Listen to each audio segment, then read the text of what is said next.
Thank you. Thank you. Please. Thank you. Please. Thank you very, very much. Today, the topic of my speech today is deadly serious. And I think it needs to be made at the outset of this campaign. In the winter of 1777, it was harsh and cold as the Continental Army marched to Valley Forge. General George Washington knew he faced the most daunting of tasks: to fight and win a war against the most powerful empire existed in the world at the time. His mission was clear: liberty, not conquest; freedom, not domination; national independence, not individual glory. America made a vow: never again would we bow down to a king. Months ahead would be incredibly difficult. But General Washington knew something in his bones, something about the spirit of the troops he was leading, something about the soul of the nation he was struggling to be born. In his general order, he predicted, and I quote, "With one heart and one mind, with fortitude and with patience, they would overcome every difficulty," the troops he was leading. And they did. They did. This army, though, this ragtag army made up of ordinary people, their mission, George Washington declared, was nothing less than a sacred cause. That was the phrase he used: a sacred cause. Freedom, liberty, democracy, American democracy. I just visited the grounds of Valley Forge. I've been there a number of times from the time I was a Boy Scout years ago. You know, it's the very site that I think every American should visit, because it tells the story of the pain and the suffering and the true patriotism it took to make America. Today we gather in a new year, some 246 years later, just one day before January 6th. A date forever shared in our memory because it was on that day that we nearly lost America, lost it all. Today, we're here to answer the most important of questions: is democracy still America's sacred cause? We need it.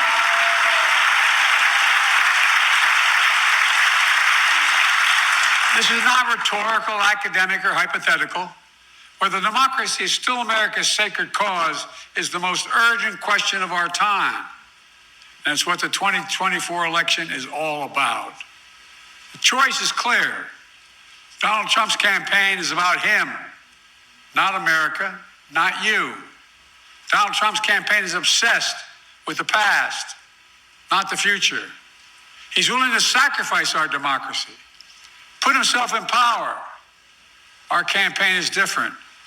For me and Kamala, our campaign is about America. It's about you. It's about every age and background that occupy this country. It's about the future we're going to continue to build together. And our campaign is strengthening our American democracy. 3 years ago tomorrow, we saw with our own eyes the violent mob storm the United States Capitol. It was almost in disbelief as you first turned on the television. For the first time in our history, insurrectionists had come to stop the peaceful transfer of power in America. First time. Smashing windows, shattering doors, attacking the police. Outside, gallows were erected as the MAGA crowd chanted, "Hang Mike Pence." Inside, they hunted for Speaker Pelosi. The House was chanting as they marched through and smashed windows, "Where's Nancy?" Over 140 police officers were injured. Jill and I attended the funeral of police officers who died as a result of the events of that day. Because of Donald Trump's lie. If you owe more than $10,000, brought a mob to Washington. He promised it would be wild, and it was. He told the crowd to fight like hell, and all hell was unleashed. He promised he would write them. Everything they did, he would be side by side with them. Then, as usual, he left the dirty work to others. He retreated to the White House. As America was attacked from within, Donald Trump watched on TV in a private small dining room off the Oval Office. The entire nation watched in horror. The whole world watched in disbelief. And Trump did nothing. Members of his staff, members of his family, Republican leaders who were under attack at that very moment pled with him. Act. Call off the mob. Imagine had he gone out and said, stop. And still, Trump did nothing. It was among the worst derelictions of duty by a president in American history.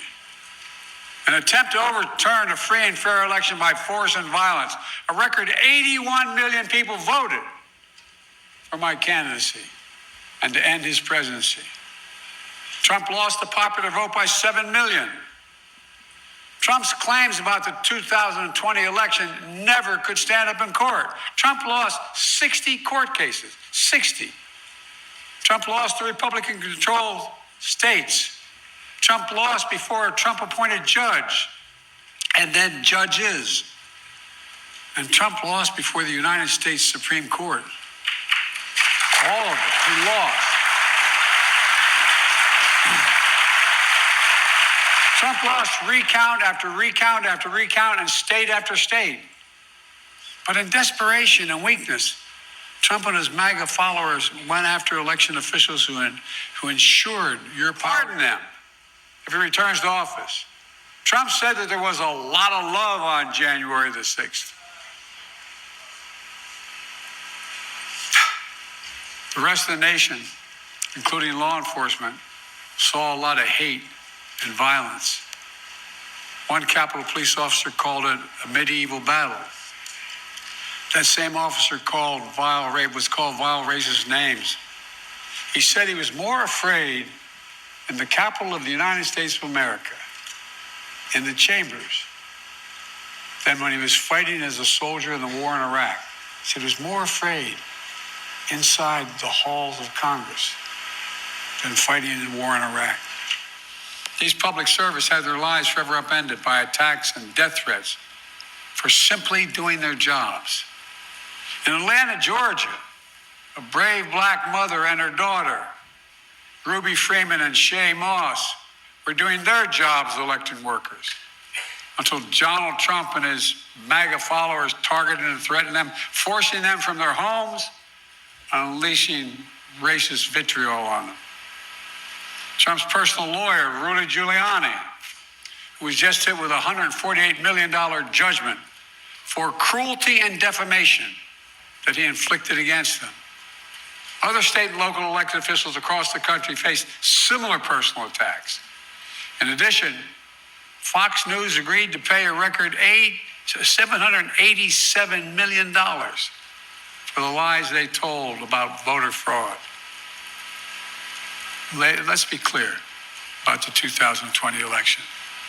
Trump exhausted every legal avenue available to him to overturn the election, every one. But the legal path just took Trump back to the truth, that I'd won the election and he was a loser.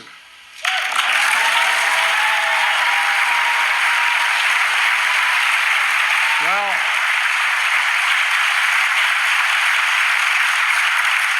so knowing how his mind works now, he had one act left, one desperate act available to him: the violence of January the 6th.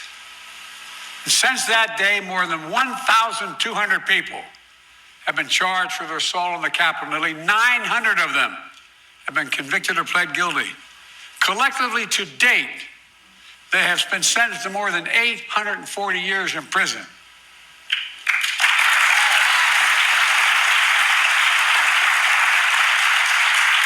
And what's Trump done? Instead of calling them criminals, he's called these insurrectionists patriots. They're patriots. And he promised to pardon Trump is trying to steal history the same way he tried to steal the election. But we knew the truth because we saw it with our own eyes. This wasn't like something, a story being told. It was on television repeatedly. We saw it with our own eyes.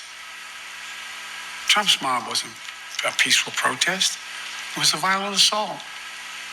They were insurrectionists, not patriots. They weren't there to uphold the Constitution. They were there to destroy the Constitution.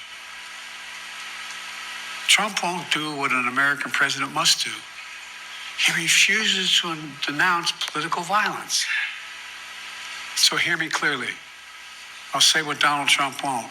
Political violence is never, ever acceptable in the United States political system. Never, never, never. It has no place in a democracy, none. You can't be pro-insurrectionist and pro-American. And yet Trump and his MAGA supporters not only embrace political violence, but they laugh about it. At his rally, he jokes about an intruder, whipped up by the big Trump lie, taking a hammer to Paul Pelosi's skull and echoing the very same words used on January 6th. Where's Nancy? And he thinks that's funny. He laughed about it. What a sick... My God.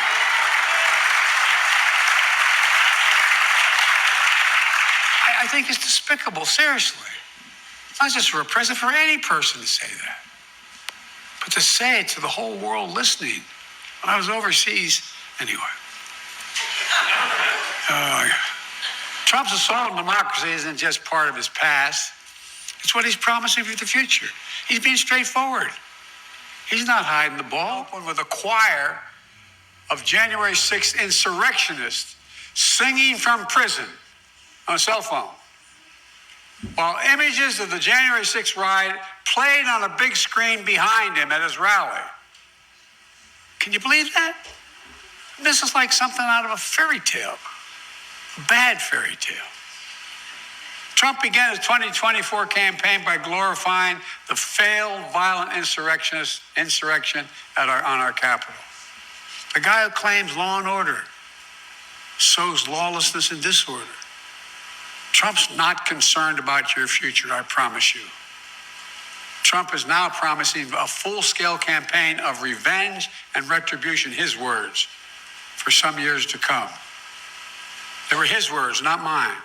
He went on to say he'd be a dictator on day one.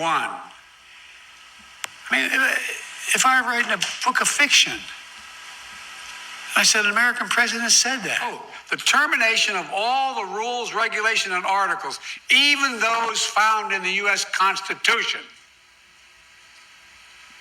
should be terminated if it fits his will. It's really kind of hard to believe. Even found in the Constitution, he could terminate?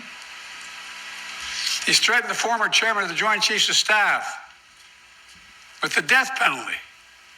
Says he should be put to death because the chairman put his oath to the Constitution ahead of his personal loyalty to Trump. This is coming from a president who called, when he visited cemeteries, called dead soldiers suckers and losers. Remember that? Sometimes I'm really happy the Irish of me can't be seen. It was right around the time I was at Bo's grave, Tommy. How dare he? Who in God's name does he think he is? With former aides, Trump plans to invoke the Insurrection Act, which would allow him to deploy, which is not allowed to do in ordinary circumstances, allow him to deploy U.S. military forces on the streets of America. He said it. He calls those who oppose him vermin. He talks about the blood of America as being poisoned, echoing the same exact language used in Nazi Germany. He proudly posts on social media the words that best describe his 2024 campaign, quote, revenge, quote, power, and quote, dictatorship. There's no confusion about who Trump is, what he intends to do. I placed my hand on our family Bible, and I swore an oath on the very same steps of the Capitol, just 14 days after the attack on January the 6th. As I looked out over the capital city, whose streets were lined with National Guard to prevent another attack, I saw an American that had been pushed to the brink, America that has been pushed to the brink. But I felt enormous pride, not in winning, I felt enormous pride in America, because American democracy had been tested. American democracy had held together. And when Trump had seen weakness in our democracy and continues to talk about it, I saw strength, probably your strength, your integrity, American strength and integrity. Ordinary citizens, state election officials, the American judicial system had put the Constitution first, and sometimes at their peril, Because of them, because of you, the will of the people prevailed. Not the anger of the mob or the appetites of one man. When the attack on January 6th happened, there was no doubt about the truth. At the time, even Republican members of Congress and Fox News commentators publicly and privately condemned the attack. As one Republican senator said, Trump's behavior was embarrassing and humiliating for the country. But now that same senator and those same people have changed their tune. It's time. And now these MAGA voices who know the truth about Trump on January 6th have abandoned the truth and abandoned the democracy. They made their choice. Now the rest of us, Democrats, independents, mainstream Republicans, we have to make our choice. I know mine, and I believe I know America's. We'll defend the truth, not give in to the big lie. We'll embrace the Constitution and the Declaration, not walk away from it. Today, I make this sacred pledge to you: the defense, protection, and preservation of American democracy will remain, as it has been, the central cause of my presidency.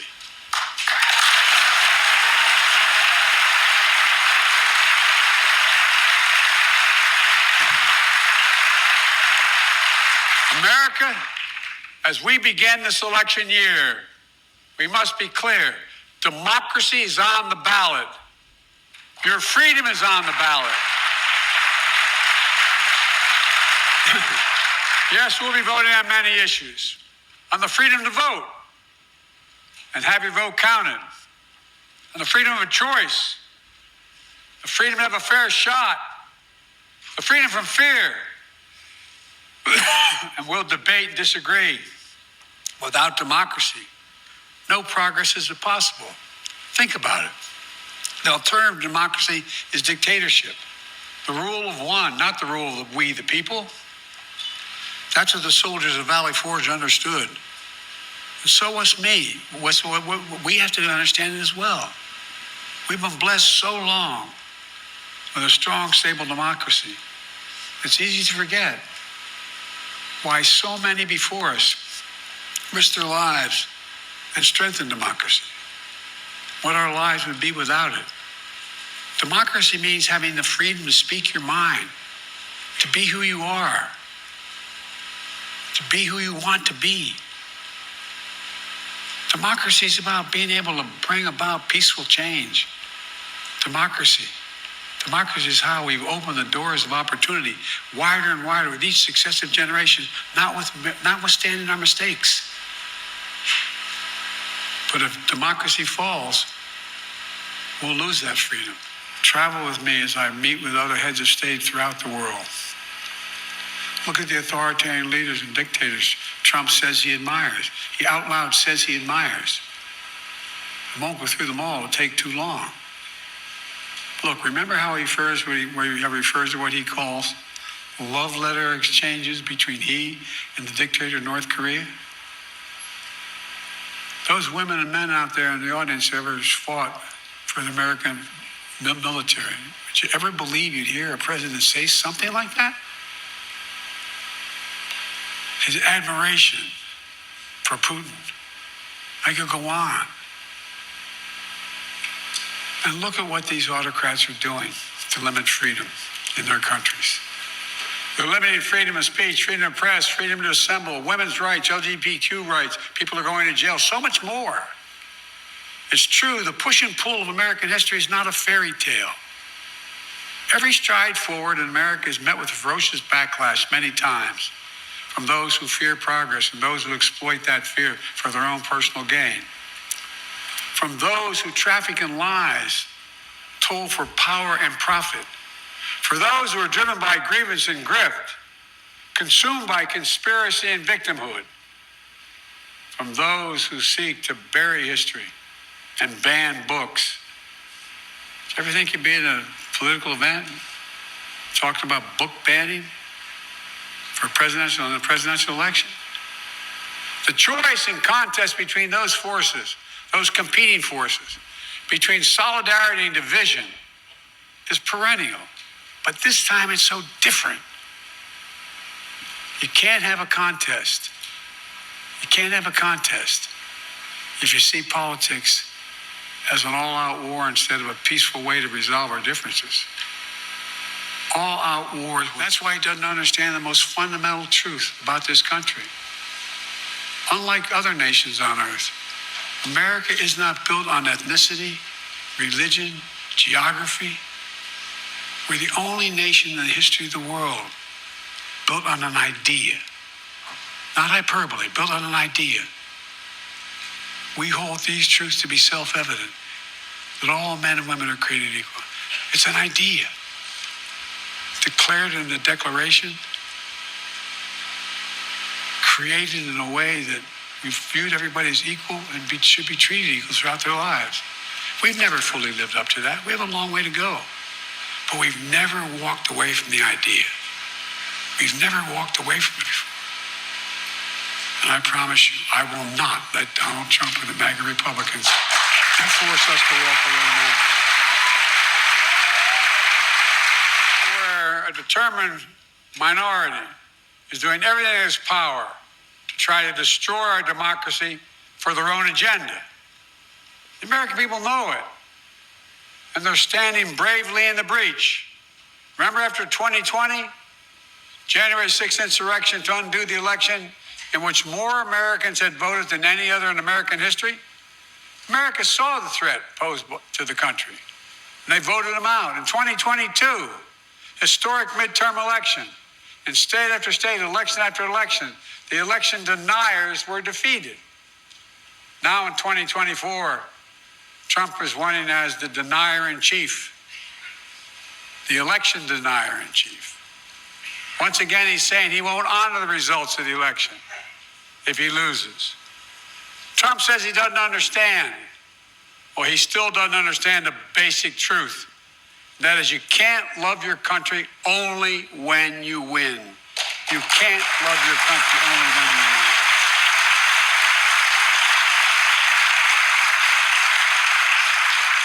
So I'll keep my commitment to be president for all of America, whether you voted for me or not. I've done it for the last 3 years, and I'll continue to do it. Together, we can keep proving that America is still a country that believes in decency, dignity, honesty, honor, truth. We still believe that no one, not even the president, is above the law. We still believe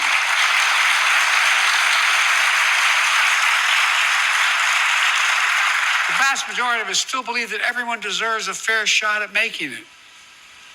We're still a nation that gives hate no safe harbor.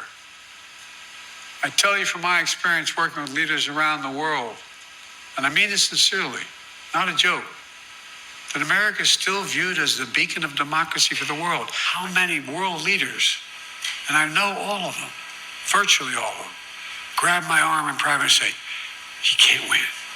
Tell me." No, my country will be at risk. Think of how many countries, Tommy, you know, that are on the edge. Imagine. We still believe in we the people.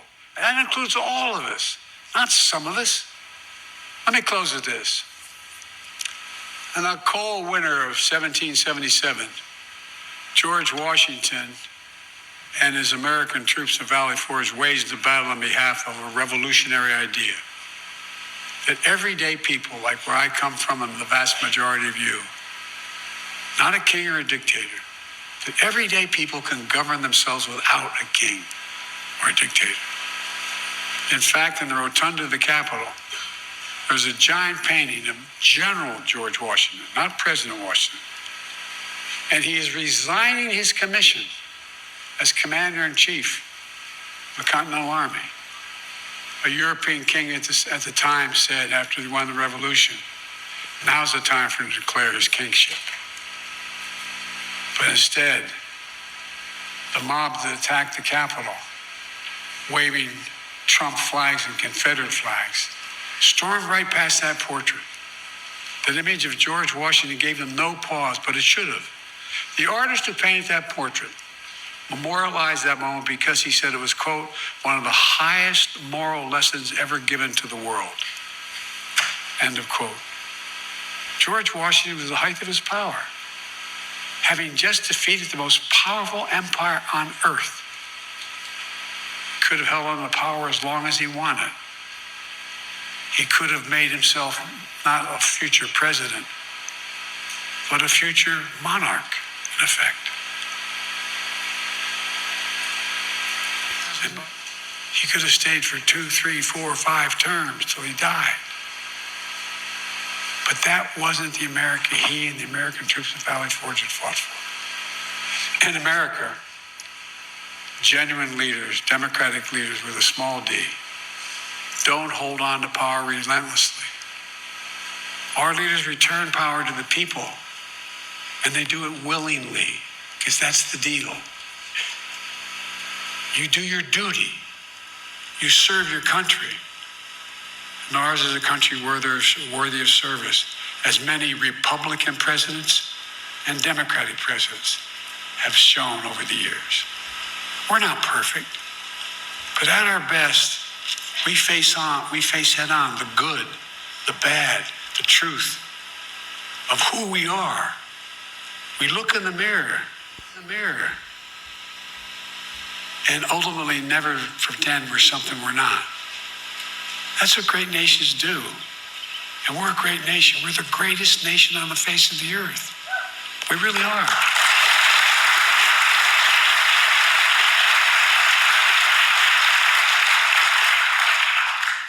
That's the America I see in our future. We get up. We carry on. We never bow. We never bend. We speak of possibilities, not carnage. We're not weighed down by grievances. We don't foster fear. We don't walk around as victims. We take charge of our destiny. We get our job done with help of the people we find in America, who find their place in a changing world and dream and build a future that not only they, but all people deserve a shot at. We don't believe, none of you believe America's failing. We know America's winning. That's American patriotism.